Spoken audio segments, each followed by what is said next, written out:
The Tale of Squirrel Nutkin by Beatrix Potter. This is a tale about a tail that belonged to a little red squirrel, and his name was Nutkin. He had a brother called Twinkleberry and a great many cousins. They lived in a wood at the edge of a lake. In the middle of the lake there is an island covered with trees and nut bushes, and amongst those trees stands a hollow oak tree, which is the house of an owl who is called Old Brown. One autumn, when the nuts were ripe and the leaves on the hazel bushes were golden and green, Nutkin and Twinkleberry and all the other little squirrels came out of the wood and down to the edge of the lake. They made little rafts out of twigs, and they paddled away over the water to Owl Island to gather nuts.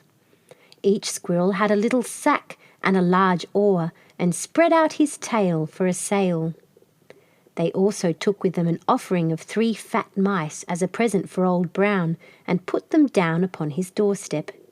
Then Twinkleberry and the other little squirrels each made a low bow and said politely, "Old Mr. Brown, will you favour us with permission to gather nuts upon your island?" But Nutkin was excessively impertinent in his manners. He bobbed up and down like a little red cherry, singing, riddle me, rot-tot-tot, a little wee man in a red, red coat, a staff in his hand and a stone in his throat. If you tell me this riddle, I'll give you a groat." Now this riddle is as old as the hills.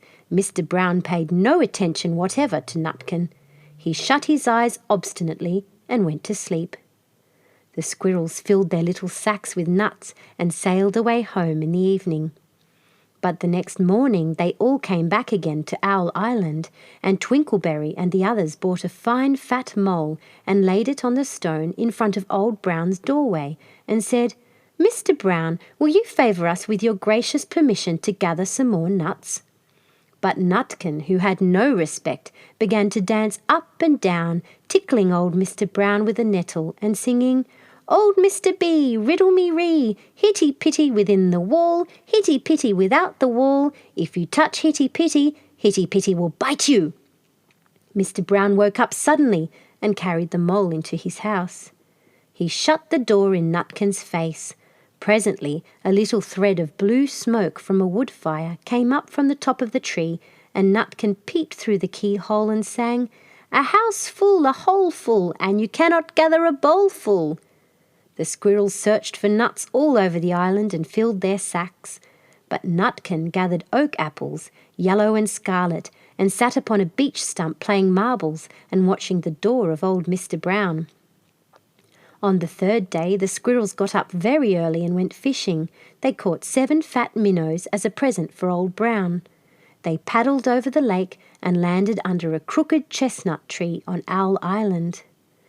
Twinkleberry and 6 other little squirrels each carried a fat minnow, but Nutkin, who had no nice manners, brought no present at all. He ran in front, singing, "The man in the wilderness said to me, 'How many strawberries grow in the sea?' I answered him as I thought good, 'As many red herrings as grow in the wood.'" But old Mr. Brown took no interest in riddles, not even when the answer was provided for him. On the 4th day the squirrels brought a present of 6 fat beetles, which were as good as plums in plum pudding for Old Brown. Each beetle was wrapped carefully in a dock leaf, fastened with a pine needle pin.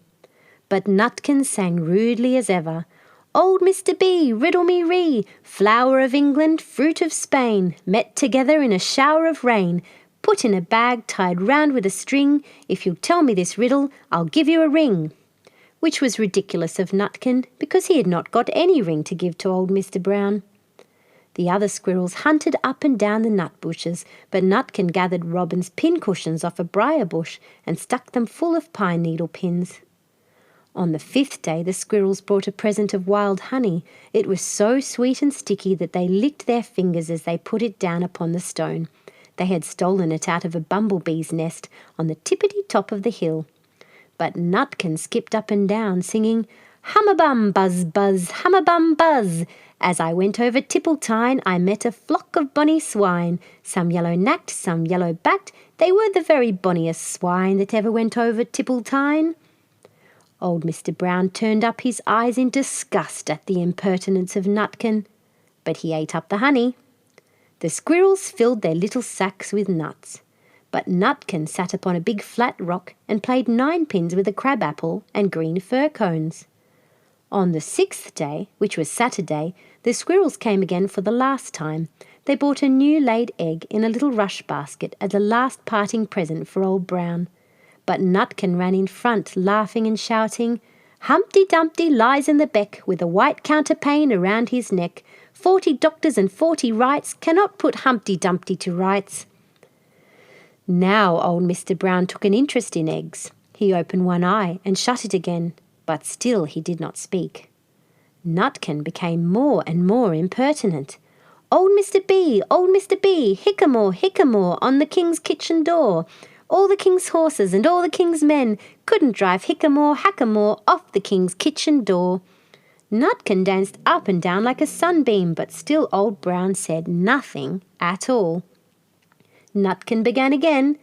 "Arthur O'Bower has broken his band, he comes roaring up the land. The King of Scots with all his power cannot turn Arthur of the Bower." Nutkin made a whirring sound to sound like the wind, and he took a running jump right onto the head of Old Brown. Then all at once there was a flutterment and a scufflement and a loud squeak. The other squirrels scuttered away into the bushes. When they came back very cautiously, peeping round the tree, there was Old Brown sitting on his doorstep, quite still, with his eyes closed, as if nothing had happened. But Nutkin was in his waistcoat pocket. This looks like the end of the story, but it isn't. Old Brown carried Nutkin into his house and held him up by the tail, intending to skin him, but Nutkin pulled so very hard that his tail broke in two, and he dashed up the staircase and escaped out of the attic window. And to this day, if you meet Nutkin up a tree and ask him a riddle, he will throw sticks at you and stamp his feet and scold and shout, "Cook, cook, cook, cook, cook, cook, cook, cook." The end.